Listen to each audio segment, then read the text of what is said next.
कुछ समय पहले एक फिल्म आई है शाहरुख खान की, इसमें एक डायलॉग है कि बेटे को हाथ लगाने से पहले बाप से बात कर। तो वो कहीं ना कहीं आपको टारगेट करके किया गया, ऐसा परसेप्शन सबके दिमाग में रहा। जो शब्द है वो डायलॉग के बड़े रोड साइड टाइप, हमारे भारतीय संस्कृति ये शब्द ऐसे इस्तेमाल नहीं करती है। ये क्यों नहीं पूछते कि आपकी टीम पे कितने हमले हुए हैं, कितने बार आप लोग सीरियस हेड इंजरी हुई है, कितने बार आप लोगों को बॉडी इंजरी हुई है। वो टाइम पे जब खून बहता है, लहू बहता है, तभी ये पूछा नहीं जाता कि समीर वानखेड़े महार समाज से, बौद्ध समाज से है क्या मुस्लिम समाज से।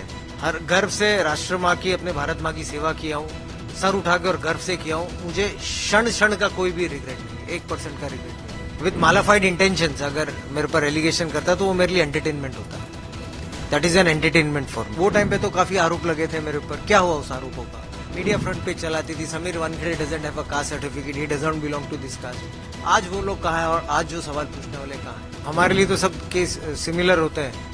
जब संविधान की शपथ खाते हैं तो पक्षपात होता नहीं है केसेस में, तो कोई high profile low profile case नहीं होता है हमारे लिए। अगस्त 15 को 2021 को ही मुझे मेडल भी मिला बेस्ट इन्वेस्टिगेशन के लिए। पता नहीं सडनली 2 महीने में ऐसा क्या हो गया कि थिंग्स हैव चेंज्ड। एक चर्चा और भी थी बीच में कि आप लोकसभा चुनाव की तैयारी कर रहे हैं। देखिए, इस तरह मैं इसे नहीं देखना चाहूंगा एक लिटिगेंट की तरह। ये मेरा न्यायिक अधिकार है, एक सामान्य नागरिक का अधिकार होता है कि जब भी कोई किस्म के आरोप प्रत्यारोप होते हैं तो एक अधिकार होता है रिप्रेजेंटेशन का, तो वो मैं कर रहा हूं। और रही बात एज एन अधिकारी की, अभी भी कार्यरत हूं और जब भी मुंबई आता हूं तो ऑफिशियल छुट्टियों पे आता हूं और अपने आप को न्यायालय के सामने रिप्रेजेंट करने की कोशिश करता हूं। लेकिन जाहिर सी बात है, ठीक है, थोड़ा इश्यू होता है कि यही वक्त में जो देश के जो विरुद्ध लोग जो काम कर रहे हैं, ड्रग के खिलाफ काम कर रहे हैं, और अच्छी तरह ही ये 2 साल यूज कर पाता मैं। लेकिन एनसीबी का जो वो दौर था, जिस दौर में आप यहाँ पर जोनल डायरेक्टर थे, और एक आज का दौर है, न तो मीडिया में ज्यादा लाइमलाइट है और न ही उस दिन ज्यादा रेड्स और उस तरह की कार्रवाई एनसीबी की तरफ से हुई। तो चेंज कहाँ आया है? किस अप्रोच में आप देख रहे चेंज आ गई? कार्रवाई अचानक से आपकी तरफ कम क्यों हुई, आपको क्या लगता है? देखिए, वो उस पर कोई मैं टिप्पणी, कोई भी व्यक्ति या कोई जो काम कर रहा है उसके बारे में टिप्पणी नहीं करूंगा। लेकिन जब हमारा ध्येय था कि मुंबई महाराष्ट्र को नशा मुक्त करने का, तो उसी लगभग 1 या 1.5 साल में काफी केसेस हुए। आप प्रमाण भी जानते, काफी क्वांटिटी भी सीज हुई थी, लोगों को भी काफी लीगल कार्रवाई की गई थी।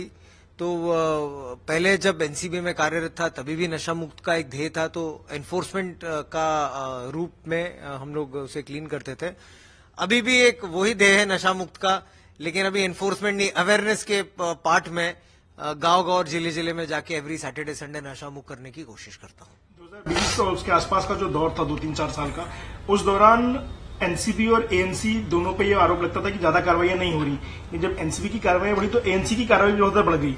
आजकल एनसीबी थोड़ी शांत पड़ गई, लेकिन एएनसी की कार्रवाई लगातार चली रही है। कभी पुणे में कुछ 1000 किलो ड्रग्स मिल रहे हैं, कभी अहमदनगर में कोई बड़ा कार्टेल बस्ट किया जा रहा है। तो एएनसी अपना काम कर रही है, एनसीबी का काम रुका है, क्या लगता है? क्या कार्टेल तो चली रहा है? देखिए, वो कोई भी एजेंसी करे, मेरे को उस पर कुछ टिप्पणी नहीं करनी है। लेकिन जो कोई भी एजेंसी काम कर रही है, जैसा आपने अभी एएनसी के बारे में कहा, ये भी राष्ट्रीय सेवा और हमारे भारत को नशा मुक्त करने की कोशिश कर रही है।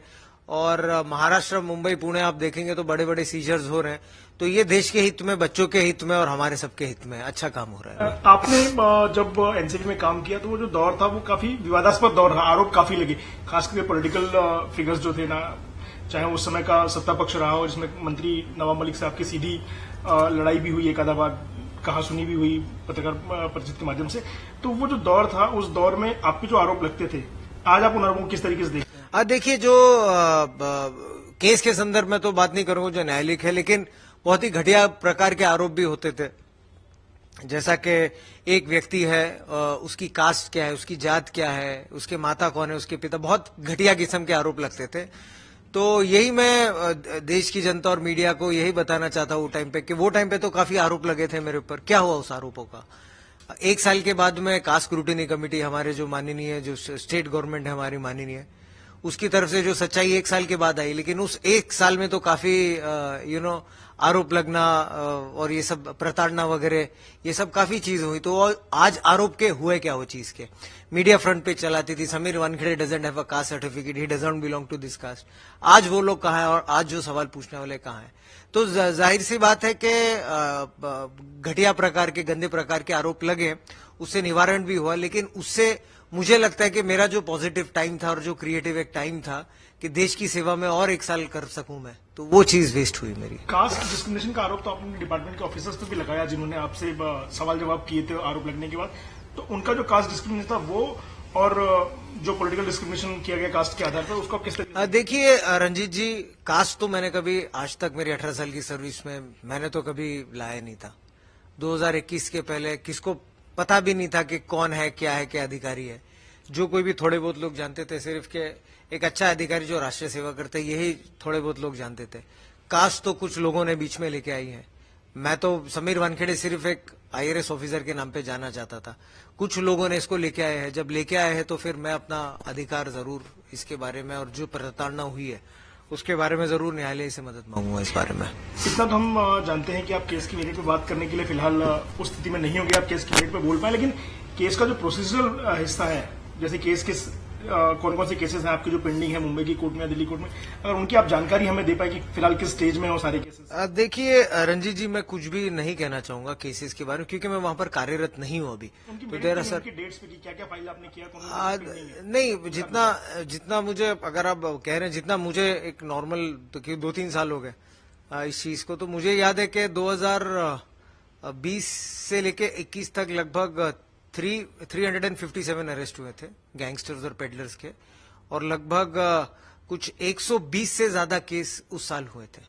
वो याद है मुझे। इतने ऊपर नीचे हो सकता है थोड़ा बहुत माइनर, लेकिन दिस इज द फिगर्स। आपने जो कार्रवाई की एनसीबी हुई उसकी बात नहीं कर रहा हूँ, आपको जब यहाँ से ट्रांसफर किया गया, आपको जब यहाँ से हटाया गया एनसीबी से, उसके बाद आपकी तरफ से और आपके ऊपर जो लिटिगेशंस हैं डिपार्टमेंट के लिए इंटरव्यू, उनका स्टेटस फिलहाल क्या है? कहाँ लिटिगेशंस हैं दिल्ली? हाँ, लगभग ये कुछ माननीय मुंबई हाईकोर्ट में है। यहाँ पर 2 या 3 केसेस हैं, और माननीय दिल्ली हाईकोर्ट में भी कुछ केसेस पेंडिंग है, पटियाला कोर्ट में भी कुछ पेंडिंग है। तो लगभग फिर माननीय कैट के सामने भी पेंडिंग है। अराउंड 7 to 8 केसेस हैं मेरे साइड से भी और सामने के भी साइड से।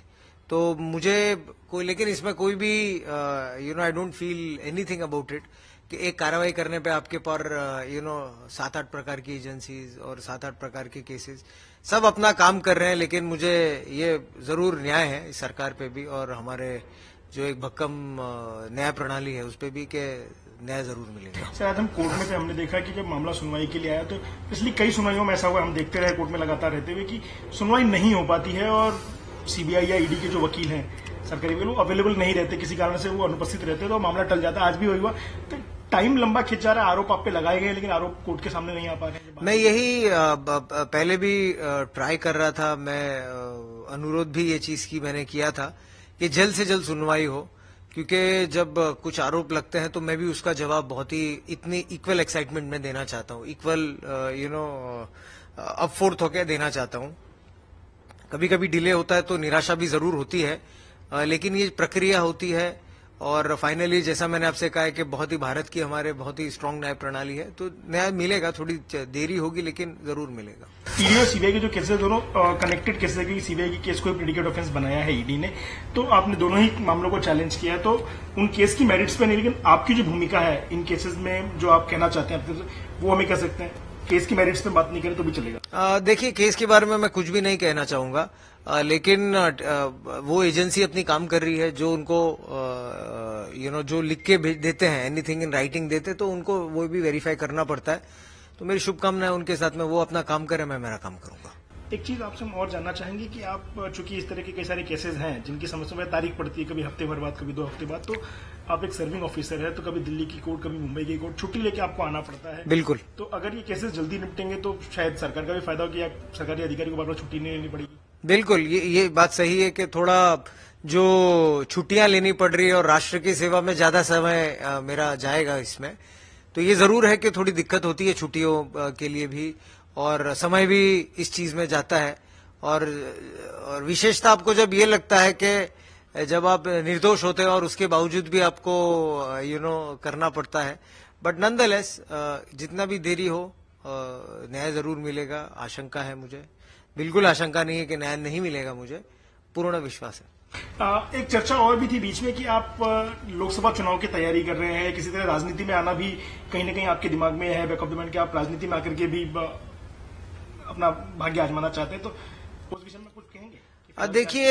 देखिए ये जो कल के बारे में, भविष्य में क्या होना है, क्या लिखा है, वो किसको पता नहीं होता है। हमें कल क्या होने वाला है वो नहीं पता होता है। लेकिन सिर्फ जैसा कि मैंने आपसे कहा है कि पहले भी राष्ट्र सर्वोपरि मेरा जो सिद्धांत है, हम सबका सिद्धांत वही है। तो किसी भी रूप और रेशा में राष्ट्र की सेवा करूं। अब एक अधिकारी हूं, कार्यरत हूं, आगे क्या होगा वो सिर्फ भगवान और नियति जानती है। मतलब आप इनकार नहीं कर रहे हैं हमें वाले? नहीं, मैं यानी आगे की भविष्यवाणी कैसे करूं मैं, तो उस बारे में कुछ अभी नहीं कह सकता मैं, बहुत जल्दी है इस बारे में। आपकी डिपार्टमेंट में काफी लोग हैं जो आपके खिलाफ काम कर रहे थे, उस दौरान भी ऐसा आपका उस समय आरोप लगाया आपने जब आपकी जांच शुरू हुई। अभी भी क्या आप मानते हैं कि डिपार्टमेंट के लोग आपके खिलाफ हैं, जो आपके खिलाफ प्रोसिक्यूशन या जो मामले चल रहे हैं उसमें डिपार्टमेंट के लोग कहीं ना कहीं कोई ग्रज आपके खिलाफ लेकर के आपके विरुद्ध काम कर रहे हैं? देखिए, जो चीजें, जिन चीजों ने आघात की है, जो चीजें पीड़ित करी है मुझे, मेरे परिवार को, तो उन सब के खिलाफ मैं न्यायालय में मैंने अप्रोच किया है। और वेट कीजिए, न्यायालय जो आदेश देगा उससे पूर्ण तरह मानेंगे और इस चीज के लिए लड़ेंगे। उस समय आपने जो केसेस किए उसमें कई केस चर्चा में रहे, जिसमें सुशांत सिंह राजपूत का केस एक बहुत अहम केस था।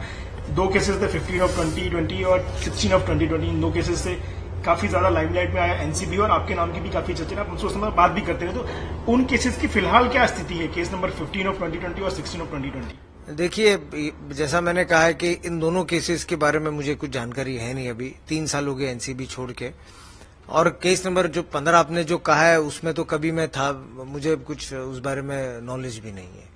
आई हैंडल्ड केस नंबर 16। तो वो उसमें काफी अरेस्ट भी हुए थे, कुछ सीजर्स भी हुए थे, और मामला सेशंस कोर्ट के सामने है, अभी एनडीपीएस कोर्ट के सामने है। वो आपका पूरा मामला होने के 15 और 16 2020 होने के बाद जो सबसे बड़ा मामला चर्चा में आया, जिसके नाते पूरा डिपार्टमेंट कंट्रोवर्सी में आया, आप पे आरोप लगे, वो था आर्यन खान का केस।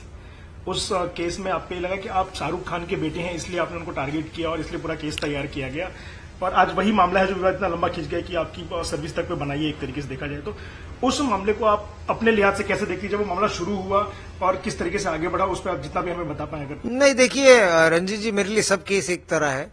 ये पुल्स, प्रेशर्स, ये आरोप प्रति आरोप, ये मेरे करियर में पहले से चलते आए हैं। तो जब भी ऐसा कोई सो कॉल्ड सब, हमारे लिए तो सब केस सिमिलर होते हैं। जब संविधान की शपथ खाते हैं तो पक्षपात होता नहीं है केसेस में, तो कोई high profile low profile case नहीं होता है हमारे लिए। हमारे सामने सिर्फ तथ्य होते हैं, फैक्ट्स होते हैं। तो उस चीज से मुझे कोई फर्क भी नहीं ज्यादा पड़ा है, और ऐसा कुछ नई चीज हुई है ऐसा भी नहीं पड़ा है मुझे। और उसी साल मेरे ख्याल से जब अगस्त 15 को 2021 को ही मुझे मेडल भी मिला बेस्ट इन्वेस्टिगेशन के लिए। पता नहीं सडनली 2 महीने में ऐसा क्या हो गया कि थिंग्स हैव चेंज्ड। उसके तुरंत बाद कुछ समय पहले एक फिल्म आई है शाहरुख खान की, जिसमें एक डायलॉग है कि बेटे को हाथ लगाने से पहले बाप से बात कर। तो वो कहीं ना कहीं आपको टारगेट करके किया गया, ऐसा परसेप्शन सबके दिमाग में रहा, क्योंकि आप आर्यन खान के साथ सीधे ऑन लॉगर हर्ट्स थे। देखिए, मैं किसके साथ लॉगर हर्ट्स, कभी मैं मेरी सिर्फ ड्यूटी कर रहा हूं, पहली बात तो मेरा कोई ऐसा पर्सनल या ऐसा कोई किससे कुछ भी वो जो कोई एक बंदा होता है जिसके ऊपर आप एक्शन लेते हो, और बाकी के वैसे बहुत जनों पे कानूनी कार्रवाई करते हैं अधिकारी, तो ऐसा कोई पर्सनल किसके साथ में नहीं है। लेकिन ये जो डायलॉग है, ये डायलॉग तो मैं मूवीज बहुत कम देखता हूं और ये भी नहीं जानता हूं कि किस पे क्या है, ये तो सिर्फ मीडिया 2-3 पेपर्स में मैंने देखा है। लेकिन जो शब्द है वो डायलॉग के बड़े रोड साइड टाइप, हमारे भारतीय संस्कृति ये शब्द ऐसे इस्तेमाल नहीं करती है। थोड़े सम्मान से एक दूसरे के साथ भारतीय संस्कृति सिखाती है। तो डायलॉग थोड़ा मुझे बहुत ही घटिया प्रकार का रोड साइड लगता है। डिपार्टमेंट में जब कंट्रोवर्सीज खड़ी हुई, कुछ ऑफिसर्स को टर्मिनेट किया गया, कुछ को सस्पेंड किया गया, कुछ की गिरफ्तारी तक भी बात आ गई थी, तो जो ऑफिसर्स थे वो हमेशा ये क्लेम करते रहे कि वो राइट थे, अपनी जगह सही थे, ऊपर के जो लोग थे अधिकारी लोग उनके आदेश पे काम कर रहे थे, फिर भी जब उन पे बंद किया आई तो डिपार्टमेंट ने साथ नहीं दिया।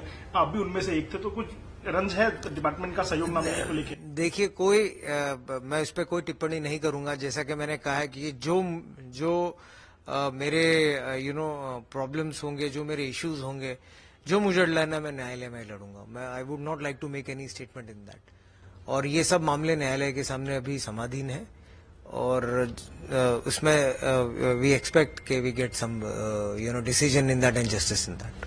लेकिन फिर भी डिपार्टमेंट के जो लोग थे कहीं ना कहीं आपको टारगेट किया जाए for some reason from certain people, ऐसा लगा? मैं उस बारे में कुछ टिप्पणी रंजीत साहब नहीं करना चाहूंगा। लेकिन सर आज जो आपके केसेस जिस स्थिति में है, अगर ये आपके खिलाफ जाते हैं तो कहीं ना कहीं आपकी सर्विस और आपकी लाइफ दोनों स्टेक पे है इन केसेस के चलते, तो कभी ना कभी तो आपको बोलना पड़ेगा। जरूर, जब अगर न्यायालय जिस दिन मुझे परमिशन मिल जाएगी मुझे, क्योंकि अभी एक आप जानते हो एक हलफनामा भी मैंने सबमिट किया है और सामने न्यायालय का भी आदेश है कि मीडिया में इस केस के संदर्भ में मैं बात नहीं करूंगा। तो जैसे ही उसका निवारण हो जाएगा, जैसे ही उसका आउटकम आ जाएगा, मैं जरूर बात करूंगा देश के सामने। हाँ, लेकिन एक जो नवाब मलिक का केस था हमारी जानकारी में वो इस लिटिगेशन का हिस्सा मेरे ख्याल से नहीं है, जो उनके दामाद को बिल्कुल तो बिल्कुल उस केस की बेसिस पे आप अगर हमसे बात करें तो वो केस क्या था और आप पे क्यों आरोप लगे उस केस में, क्या लगता है?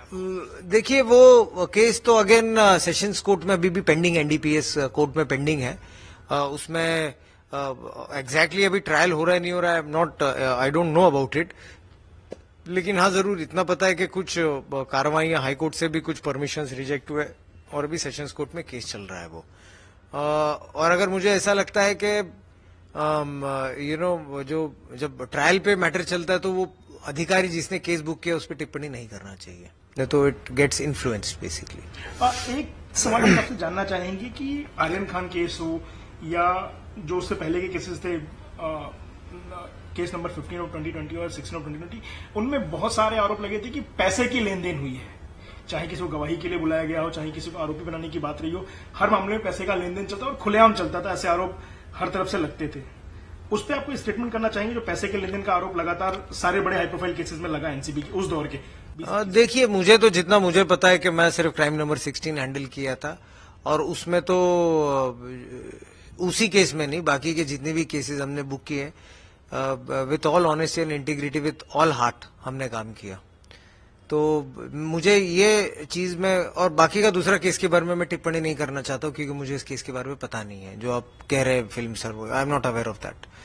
और रही बात, मैं यही सिर्फ लोगों को पूछना चाहता हूँ कि जो ऐसे गंदे प्रकार के आरोप लगाते हैं, जो बात उठती है या आरोप लगते हैं, तो ये शायद ये क्यों नहीं पूछते कि आपकी टीम पे कितने हमले हुए हैं, कितने बार आप लोग सीरियस हेड इंजरी हुई है, कितने बार आप लोगों को बॉडी इंजरी हुई है, कितने हार्डकोर पेडलर्स को आपने पकड़ा, कितने बच्चों को आपने रिहैबिलिटेट किया, कितने रेसिडेंट एसोसिएशन की प्रॉब्लम आपने सॉल्व किए। लोग सिर्फ एक केस के बारे में बात करते हैं और उस पर सिर्फ टिप्पणी करने के लिए जाते हैं। चलिए हम आज पूछता था, बताइए इस तरह के जो आप इंसिडेंट्स बताए, जब आपकी टीम पे फिजिकल अटैक्स हुए, वर्बल अटैक्स हुए और जब आप रिहेबिलिटेशन के लिए कहीं जाते हैं तो किस तरह के चले, अगर आप वो एक्सपीरियंस बस शेयर करें तो भी हम सुनना चाहेंगे। हाँ बिल्कुल जरूर। और ये भी वो टाइम पे जब खून बहता है, लहू बहता है, तभी ये पूछा नहीं जाता कि समीर वानखेड़े महार समाज से, बौद्ध समाज से है क्या मुस्लिम समाज से है, ये भी कोई पूछता नहीं है। जब एक संगठनाओं से, जब एक पेडलर लोगों से कोई लड़ता है तो बस जो लोग को आरोप लगाना, घटिया और गंदे प्रकार के आरोप लगाते हैं, लेकिन निश्चित ही इससे हम लोग जीतेंगे और न्याय मिलेगा हमें। रही बात, 2-3 अच्छे एक्सपीरियंसेस हुए हैं देश की राष्ट्र की सेवा में। एक तो जैसा कि एक डोंगरी में एक फैक्ट्री बस्ट हुई थी, तो वहां पर भी अच्छा कार्रवाई हुई थी, जहां पर वेपन्स मिले थे, 12 किलो ड्रग्स मिला था, 2.5 करोड़ कैश मिले थे वो टाइम पे, मनी काउंटिंग मशीन मिली थी, तो वो एक अच्छा केस हुआ था। उसके बाद में गोरेगांव में भी कुछ टीम पे हल्ले हुए थे, अराउंड 50 से 60 जनों ने टीम पे हल्ला कर दी थी, 4-5 लोग थे उस टीम पे। डिस्पाइट दैट LSD का सीजर हुआ था और जो पेडलर थे उनको अरेस्ट किया गया। उसके बाद में भी मानखुर्द में कुछ नाइजीरियन गैंग्स थे, तो वहां पर भी टीम ने काफी अच्छी तरीके से हमारी काम की थी। उसमें एक अधिकारी को जानलेवा हमला भी हुआ था, सीरियस हेड इंजरीज आई थी, काफी ब्लड लॉस हुआ था। डिस्पाइट दैट लगभग 1.5 करोड़ का ड्रग्स भी सीजर हुआ था, वेपन सीजर हुआ था और कुछ फॉरेन गैंगस्टर्स जो ड्रग में एक्टिविटीज करते हैं उन्हें भी अरेस्ट किया गया था।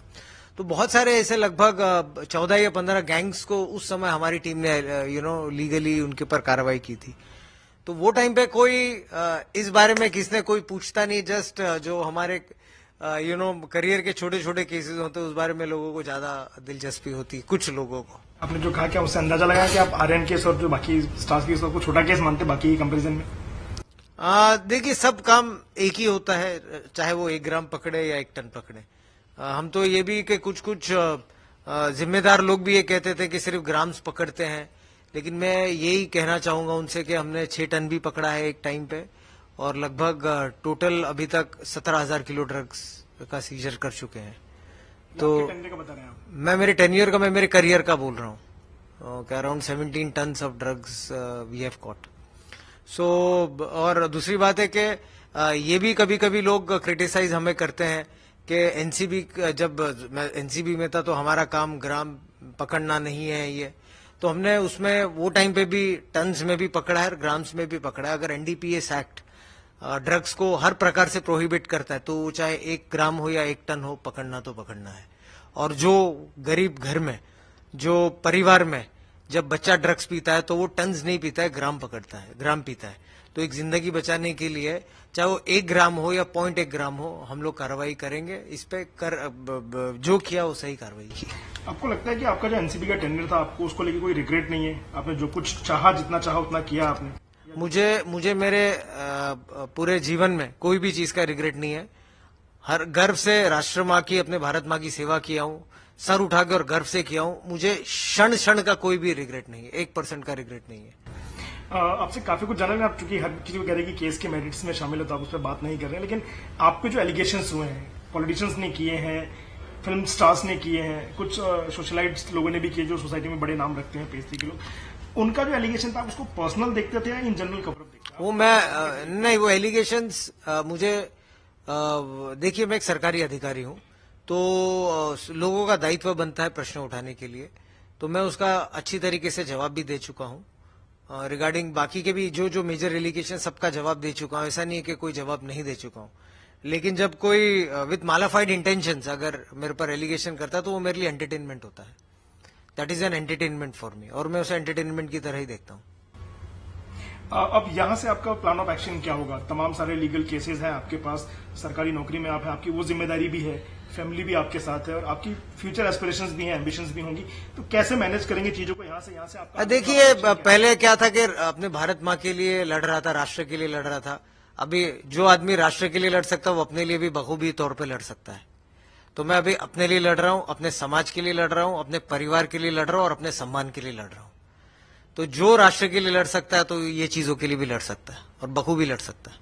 आप हर चीज पे बोलना टाल रहे हैं, लेकिन एक चीज पे तो आपको बोलना पड़ेगा कि जो रिश्वतखोरी के आरोप बार बार लगे आपकी टीम पे, कि जो पैसे लिए गए आप पे लगे कि आपने लिए, केस मेरिट्स पे मानता हूं, आप उसको कोर्ट में ही बोलेंगे आपको, लेकिन फिर जो आरोप लगे, एक स्टेटमेंट तो आपको करना पड़ेगा कि आखिर उन आरोपों में। पिछले 18 साल में एक भी आरोप नहीं लगे, सिर्फ एक केस में आरोप लगे मेरे ऊपर। पिछले 18 साल से सर्विस में कार्यरत हूं मैं, और आरोप लगे, ठीक है, आरोप जब लगे हैं तो जवाब देंगे, डट के इसका मुकाबला करेंगे आरोप का। High court, Delhi high court, Bombay high court और बाकी कोर्ट में जो केसेस हैं, आप कब तक उम्मीद करते हैं कि केसेस खत्म होने चाहिए? आपको लगता है कि मेरी तो ये, रंजीत जी, मेरी तो ये आकांक्षा है कि जल्द से जल्द ये इस चीज का निवारण हो और जल्द से जल्द मैं अपने भारत माँ की सेवा करूं। क्या आप उन केसेस खत्म होने हमसे डिटेल में बात करेंगे, मेरिट्स पे बात करेंगे? तो आप बिल्कुल, अगर जैसी केस का निवारण हो, मैं आपसे यही एक I would give a promise you कि यही जगह पे, इसी घर में, यहाँ पर ही आपसे फिर से रूबरू बात करेंगे with details. If things goes against you, then also. नमस्कार, मैं हूं मानक गुप्ता। अगर आपको हमारा ये वीडियो पसंद आया हो तो इसे लाइक और शेयर जरूर करें, और हाँ, हमें सब्सक्राइब और फॉलो करना ना भूलें, ताकि आप देश और दुनिया की कोई खबर मिस ना करें। तो जुड़े रहिए हमारे साथ और देखते रहिए News 24।